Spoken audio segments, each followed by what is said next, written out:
Madam నమస్తే madam. ఆంధ్రప్రదేశ్లో అరెస్టుల పర్వం నడుస్తుంది. కక్ష సాధింపు అనుకోవచ్చా? మళ్ళీ సజ్జల శ్రీధర్ రెడ్డిని అరెస్ట్ చేశారు. లిక్కర్ కుంభకోణం నిజంగా జరిగిందా లేదంటే కావాలని వాంటెడ్గా కూటమి ప్రభుత్వం కేసులు పెట్టి బుక్ చేసి అరెస్ట్ చేస్తుందా? ఎలా చూడాలి? సజ్జల శ్రీధర్ రెడ్డిని ఊరికి అరెస్ట్ చేస్తారయ్యా? ఏమైనా రోడ్డు అమ్మట వెళ్తున్నాడని పట్టుకొని అరెస్ట్ చేసి లోపలేరుగా.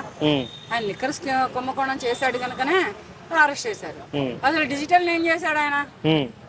వైఎస్ఆర్సీపీ ప్రభుత్వం ఉన్నన్నాళ్ళు డిజిటల్ ఎక్కడికి వెళ్ళింది, ఆన్లైన్ ఎటు వెళ్ళింది, నెట్ క్యాష్ ఎందుకు పెట్టారు, క్యాష్ ఉంటేనే ఇక్కడ మందు అని ప్రతి వైన్ షాప్ దగ్గర రాసి పెట్టారు.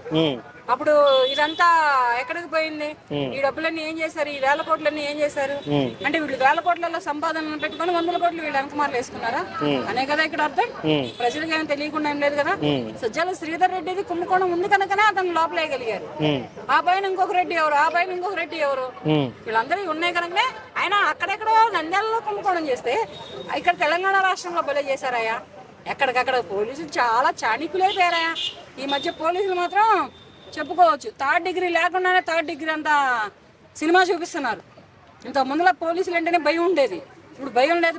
ప్రజలు అత్తగారింటికి వెళ్ళి బయటకు వచ్చినంత ఈజీగా వస్తున్నారు. సరైన సాక్ష్యాధారాలు లేకుండానే కూటమి ప్రభుత్వం అత్యుత్సాహం చూపిస్తుందనే వాదన ఉంది. దీన్ని ఎలా ఉంటుంది? అదేమీ లేదు, దొరికారు కనుకనే దొంగలు అయ్యారు, దొరకకపోతే దొంగలు కారుగా. అదేదో స్కామ్ కేసులో ఎవరిని మన చంద్రబాబు నాయుడు గారిని అరెస్ట్ చేశారు. మరి అది నిజం నిరూపించే చేశారా? పక్క ఆధారాలతోనే చేశారా? లేదు కదా. లేనప్పుడు ఇది కూడా అంతే, పక్క ఆధారాలు ఉన్నాయి. అతను ఎప్పటి నుంచో రాజకీయ నాయకుడు, ఇతను ఇప్పుడే రాజకీయ నాయకుడు. ఏదైనా పవన్ ఎవరు మన చంద్రబాబు నాయుడు గారి పరిపాలనలో ఈ జగన్మోహన్ రెడ్డి గారు పిల్ల కాలువ లాంటి వాడు. ఇతను సముద్రాలు మంచి మంచి నదులు అయితే ఇతను పిల్ల కాలువ లాంటి. ఆయన తెలియకుండానే జరిగినాయి అంటారా ఈ స్కామ్లు? ఇవన్నీ ఉన్నా ఏం లేదు, తెలిసే జరిగినాయి. తెలిసే కనుసైగ లేకుండా అక్కడ ఏమీ జరగదు. ఇలా కనుసైగ జరిగితేనే ఇలా పని జరుగుతుంది. అంతేగాని ఈయన కనుసైగ, ఆయన ప్రమేయం లేకుండా అక్కడ ఏది జరగదు. ఈయన ఆర్డర్ ఇచ్చారు, వాళ్ళు అమల్లో పెట్టారు, ఇప్పుడు దొరికిపోయారు. వీళ్ళ అరెస్టుల వెనుక జయసాయి రెడ్డి కూడా ఉన్నాడు అనేది ఒక వార్త ఉంది. దీన్ని మీరు ఏకీభవిస్తారా, ఖండిస్తారా? నేను ప్రస్తుతానికి రాజకీయాల నుంచి తప్పుకున్నాడు కదా. తప్పుకున్న తర్వాతనే అసలుకి వ్యవహారం నడుస్తుంది. కూటమితో ఇతను ఉన్నాడు, రేపు మాపు బీజేపీలో కలవబోతున్నాడు.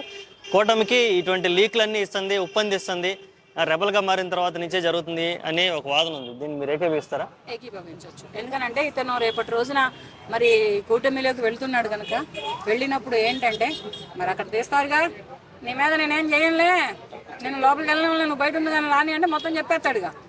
ఇప్పుడు ఈయన బ్రతుకు భయం ఈయనకు ఉంటుంది కదా. ఆ వయసులో కూడా, ఈ వయసులో నేను ఎక్కడ లోపలికి గడపాలనే బ్రతుకు భయం ఉంటుంది కదా.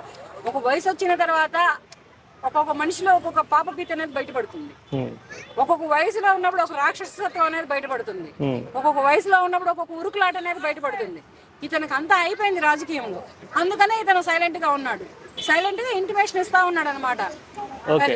ఓకే, పాత్రదారులునా లేదంటే సూత్రధారులు అసలైన వాళ్ళు ఎవరన్నా అరెస్ట్ అయ్యే అవకాశం ఉందా లేదా? అందరూ అవుతారు. తీగ లాగితే డొంక మొత్తం గదిలో వచ్చింది. ఇప్పుడు తీగ లాగారుగా, బడిలో కట్టారు, గుడిలో కట్టారు, అక్కడ కట్టారు, ఇక్కడ కట్టారు అని తీగ లాగారు కదా, డొంక మొత్తం తీస్తున్నారు వీళ్ళు బయటికి. ఓకే, త్వరలో జగన్మోహన్ రెడ్డి గారు అరెస్ట్ ఏమన్నా జరిగే అవకాశం అంటారా ఫైనల్ గా? ఏమో 15 ఏళ్ల క్రితం వేసారుగా లోపల, ఎవరి కాళ్ళు ఎవరి గడ్డలో పట్టుకొని బయటకు వచ్చి రాజకీయ నాయకుడు అయ్యాడుగా. ఇప్పుడు మళ్ళీ ఇంకేం చేస్తారో తెలియదు. చెయ్యొచ్చు, వెయ్యకపోవచ్చు. ఇప్పుడు ఉన్న కేసులకే కోర్టుల చుట్టూ తిరగలేక చచ్చిపోతున్నాడు. నాకు ఆ పని లేదు, ఈ పని లేదని ముఖ్యమంత్రిగా ఉన్నంతకాలం తప్పించుకున్నాడు. ఇప్పుడు ఖాళీగా ఉన్నాడుగా, ఈ ఖాళీ టైంలో మరి ఎటు తప్పించుకుంటాడో చూడాలి. Okay madam, thank you so much.